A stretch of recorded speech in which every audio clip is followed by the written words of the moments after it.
Assalomu alaykum, hurmatli tinglovchilar. Bugungi mavzumiz Pythonda takrorlash operatorlari. Demak, bugungi mavzumiz rejalari quyidagilardan iborat.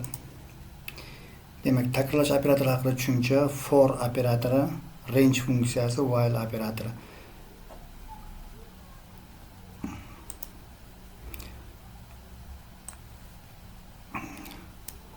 Takrorlash operatori haqida tushuncha. Demak, takrorlash operatori degani nimani tushunamiz? Takrorlash operatori deganda biror bir jarayon siklik jarayonga tushib qoladi. Shu jarayon qayta-qayta sodir bo'lishi, demak, takrorlash deyiladi. Takrorlanishlar o'z asosan Python dasturlashtiruvida ikki xil ko'rinishda ishlaydi. Demak, for va while operatori orqali ushbu takrorlanishlarni sodir qilish mumkin. Demak, takrorlanish operatorlari quyidagi vazn bajarishda qo'llaniladi: hisoblash, qidirish, saralash algoritmlarida, ma'lumotlarni qayta ishlashda va matematik hisoblashlarda, demak, takrorlash operatorlari muhim vazifalarni bajaradi. For operator, demak, for operator bilamizki, barcha dasturlashtiruvlarda deyarli barcha dasturlashtiruvlarda for operator deb yuritiladi. Va C++ dasturlashtiruvida ham bu operator mavjud, ya'ni parametrli takrorlash operatori sifatida kiritilgan. Pythonda ham xuddi shunday vazifani bajaradi, ya'ni ushbu jarayonda, demak, ketma-ketlik barcha shartlari, chegaralari, qadamlari aniq bo'lganda, demak, for takrorlash operatori ishlatiladi. Quyidagi misolda biz for operatorini ishlashiga bir misol keltirganmiz. Demak, yuqoridagi dastur kodi for in range 5 print ya'ni o'zgaruvchili takrorlash operatori qiymati, demak,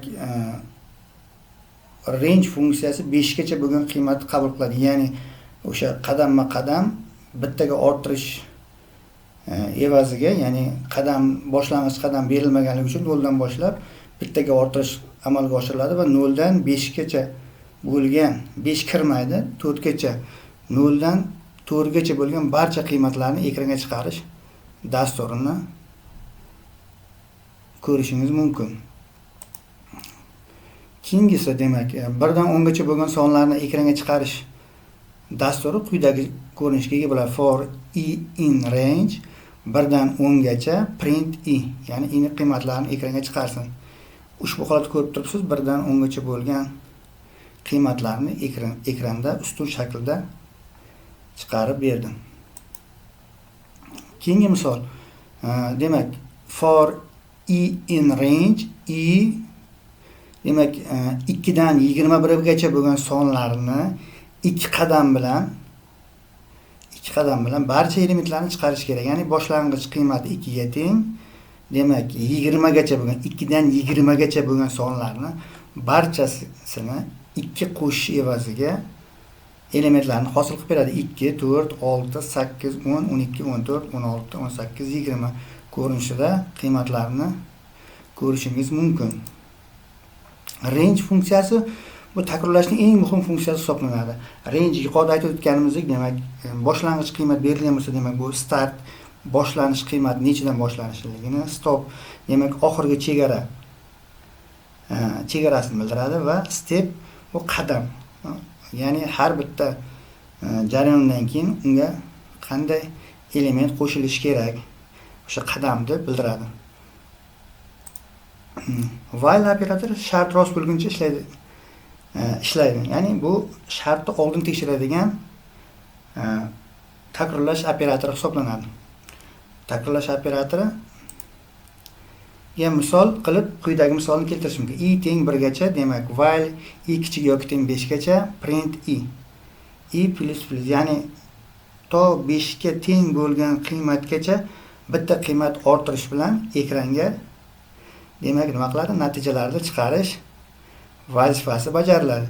Ya'ni ushbu holatda birinchi qiymat 1 keladi. 1 bilan 5 solishtirganda, demak, 1 bilan 5 1 5 dan kichik bo'lgani uchun rost qiymat bajariladi va ekranga yozish funksiyasi 1. Keyingi holatda 1 ga 1 da qo'shib 2 va hokazo 5 qiymatgacha bo'lgan qiymatlarni ekranga chiqarishni sodir qilib beradi. Keyingi misolda demak ko'rib turibsizki, i teng 2 gacha 2 ga while i kichik yoki teng 20 gacha print i. Ikki qadamli xuddi shu misolning o'zi, faqatgina shartimizda endi qadamimizga har bitta qadamga demak 2 ni qo'shish evaziga jarayon demak sodir bo'lyapti. Ana endi masalan deylik bitta n o'zgaruvchi berilgan bo'lsin. I teng 1 gacha, yig'indi i teng 0 gacha. Demak i kichik yoki teng n gacha, demak n ta hadini yig'indisini hisoblash misoli. Masalan 1 dan 100 gacha bo'lgan sonlarni yig'indisini hisoblash kerak bo'lsa, demak yig'indini bilasizlar, har doim boshlang'ich qiymati 0 ga teng bo'ladi, yig'indi bo'lganligi uchun. Keyin uni qiymati yig'indi har bitta elementi qo'shilib borish evaziga o'ziga o'zlashtirib ketadi. Ya'ni 1 dan 100 gacha bo'lgan sonlar yig'indisi 5050 ga teng bo'lish haqidagi dastur kodining natijasini ko'rish mumkin. E'tiboringiz uchun rahmat.